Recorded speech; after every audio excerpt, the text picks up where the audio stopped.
So in Buddhism, they say there's two truths: relative truth and absolute truth. Is that what you're pointing to? Only one truth, that this is truth, consciousness is truth. But they say. I don't agree with Buddhists. But they say that so they are against. No, but they say that in absolute reality, there's only one. In absolute reality, there's only one. There's no you, there's no me, there's no here, there's no there, there's no up, there's no down, there's no east, there's no west. There's only one. In relative reality, we see the many, the relative appearances of the one. But in absolute reality, that's what I'm saying. The relative reality is as important, as truthful as the absolute reality. Both are realities. You don't think absolute reality is a little more important? Nothing. Arey Baba, if it is more important, why would the relative reality come into existence at all? Because I think God was curious what it would be like to. I always believed, my belief, I can't prove it, that God was curious what would it be like to take form. What would it be like to take form? And he is very, very thrilled with the form. He's what? He is very thrilled with the form, his creation. I agree with that, but that him taking form, I believe, is what this universe is. So it is a very valid reality. The relative reality is a very valid reality. It's valid.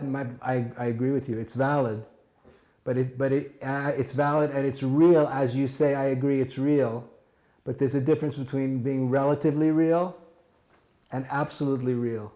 Because both are reality. Jagat Satyam, Brahma Satyam. Both are truth. No, when you say relative reality and absolute reality, admits they're both real, but it says that the highest reality, absolute reality, is a deeper understanding of truth, that there's only one.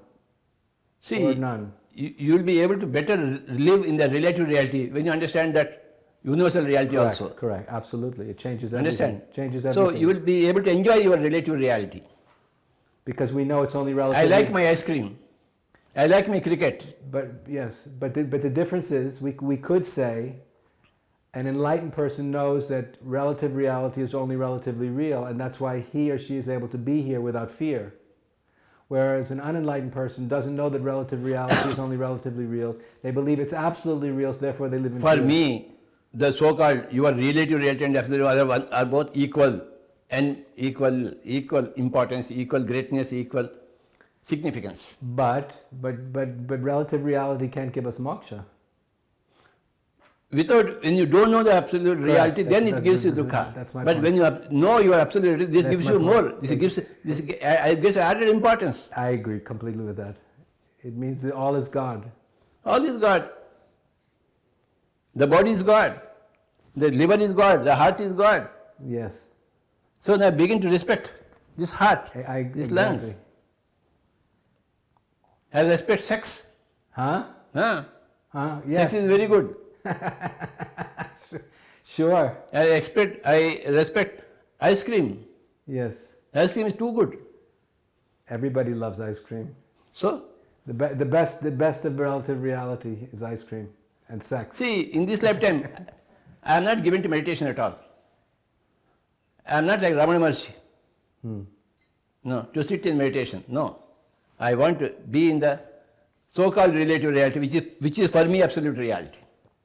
It's the expression of absolute reality, no? Yes. It's a great, wonderful expression of absolute reality. Right. And when we awaken to absolute reality, we want to make relative reality as beautiful as we can, no? Yes, that is the job of an enlightened master. Exactly. And he will do his job. Yes, he has no choice. There is no choice. It is his responsibility to develop this relative, so-called relative. It's not, for me, this is absolute reality, Swamiji. In the end, everything is absolute reality. No? So then? But knowing it and not knowing it is a big difference. It makes a difference. See, when there is a car, when you don't know how to drive, it doesn't make any sense for you. But when there is a car, when you know how to drive, it makes all the sense for you. Correct. So I have found that all enlightened masters have a vision when they awaken to absolute reality, when they see the purity and the perfection and the glory and the wonder of absolute reality. They want to help the world to become an expression of that absolute reality. That is for certain. It's a vision of utopia, the land of Shambhala.